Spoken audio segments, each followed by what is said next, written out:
As a distributor, when we select the wrong partner, there is significant risk associated with that, including time and resources that could have been spent elsewhere with little to no return on investment. And ultimately, that leads to lost revenue.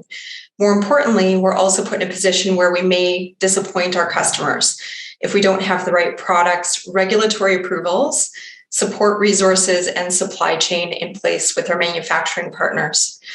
One of our core values at Andel Medical is that we set the bar exceptionally high on customer service. So it's really mission critical for us that we only partner with companies that align with these values to avoid reputational risk.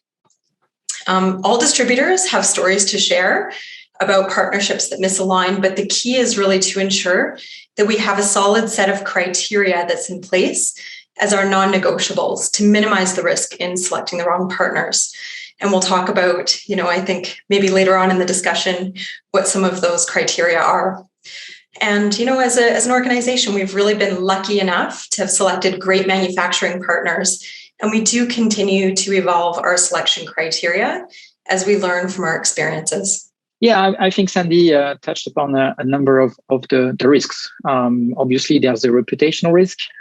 This is probably the highest because it's very hard to turn around a brand that has been tarnished by a wrong distributor, or the other way around, when you've not been able to service your customers when you had made commitments to them because of a supplier not being able to supply. So I think the reputation for me is the highest, is because at the end of the day, your distributors are your image in the market, and likewise you are the image of the manufacturer in the market.